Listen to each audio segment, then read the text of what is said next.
Hey, David, you regretting being back at work? Yes, it is. The best moment, Kenny, is I look over. You're laughing as you always do when we play that stupid thing. David has his hand on his face the whole song, and he's going, why am I back here? I'm a pastor. I'm a marital counselor. I'm a husband, a father, a spiritual leader. And now I am back playing songs about Costa, who was talking about his clown car. With the response from the song itself. Right. Well, you're back. I hope your vacation was blessed. You're back. Rico in Roswell, New Mexico. Man, that's an adventure that he's on right now. Listen, the UFO news has been hot and heavy. Rico now investigating fallen alien pilots. We will hopefully talk with Rico tomorrow. I want to start with something.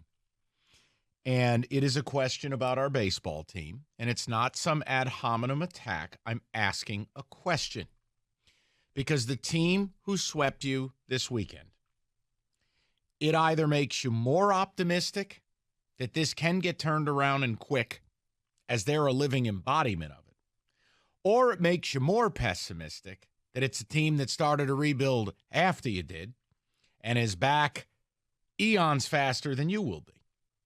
Look, the Arizona Diamondbacks 2 years ago went 52-110. They lost 110 games. They won 74 last year, and they are on pace to win 95-plus this year and make the playoffs. And do it, and some of you won't value this, but with a young, exciting baseball team. I've always mentioned Corbin Carroll on this show. Did you enjoy the show he put on? I mean, that is a Mike Trout-like player, potentially. They have a top-5 farm system. I won't recite all of their prospects, but they're loaded. They got a young, exciting team at the major league level. So you either believe it can get turned around. Here's living proof of it. That's not some major baseball market. That's not some great ownership group. That's not a team with a $300 million payroll. And they were god-awful in 2020 and 21. Okay? Or it makes you more pessimistic because they started the rebuild well after you did. They've bounced back way faster. You're at the bottom of the chili pot. They're the ones serving the chili. They are rolling. And if they want to go all in, they've got more assets to acquire, more studs than the Tigers have had in a decade. Maybe more. So I just want to know which way it goes. There's nothing I can talk to you about with this team who's lost 9 in a row on that level. But it's interesting when you look at it because I admit, look, Scotty Harris took over a brutal rebuild. And my only frustration right now is the refusal to not call up some of the kids. Not because they're saviors, not because any of them are Corbin Carroll, but because they just couldn't possibly be any worse than the nonsense that you have here. I mean, every night you're playing Baez, Torkelson, and Miguel Cabrera, you are basically sending up 3 free outs.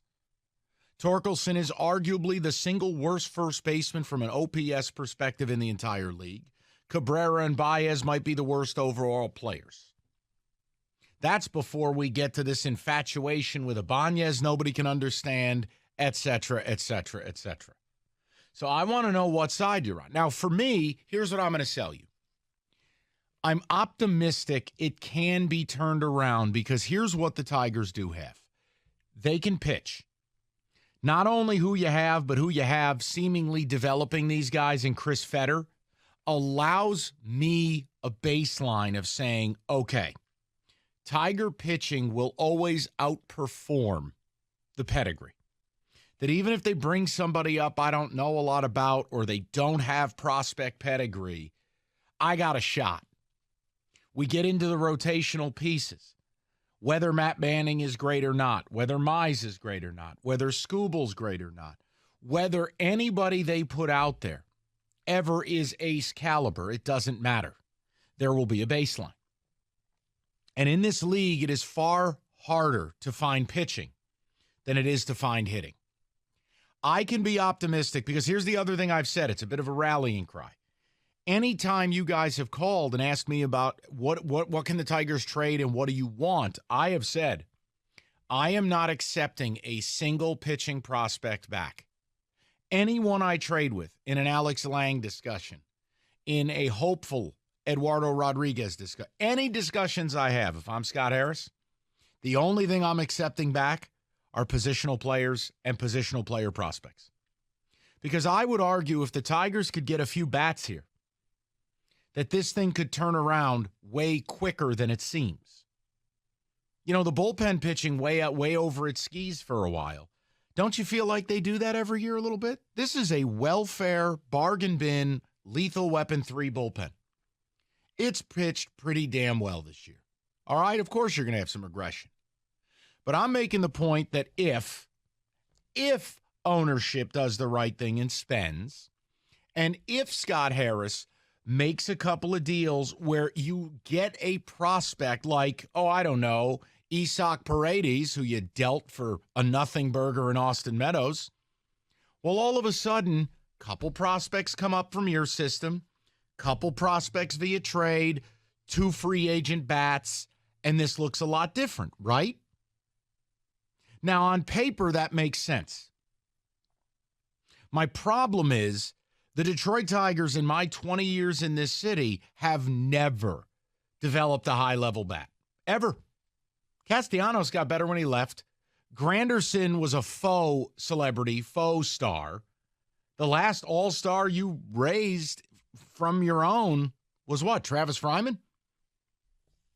I want to know if you're more optimistic because a team that lost 110 games came in here and showed you it can be done quick, or you're more pessimistic because that just happened and you go, my God, we are eons from that.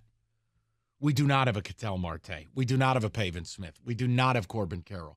We do not have a Lourdes Gurriel. We don't have these pieces.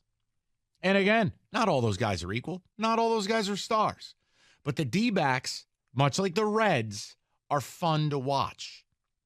I brought up the Reds last week. It's depressing. They spend $65,000 in the international market. They land Ellie De La Cruz.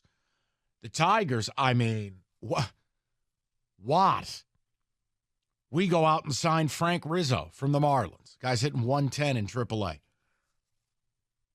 I want the team to be watchable. I want the team to be exciting. And if you're asking me, well, aren't you still going to bitch and moan if they lose? Well, yes. But at least if you're losing 9-8 and there's something to watch, the offense is exciting. I've got players I know will be a part of my core.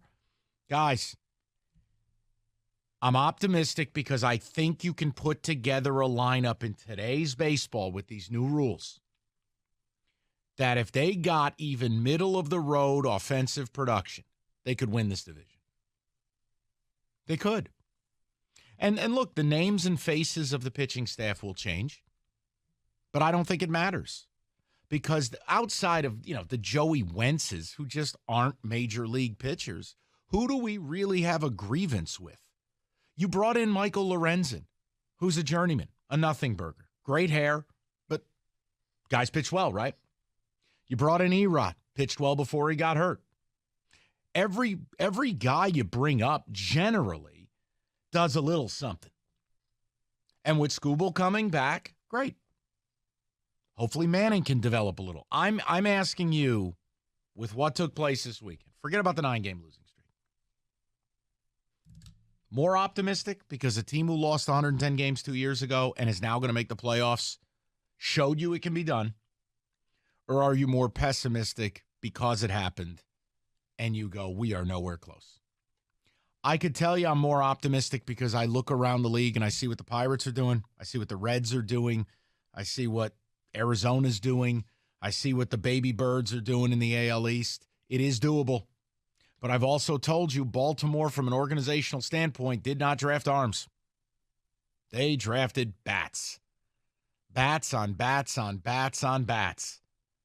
And whether it's the Gunnar Hendersons, the Adley Rutschmans, the Colton Cowsers, the Hunter Kiersteads, the Westbergs, Connor Norby, bats and bats and bats and bats and bats and bats and bats.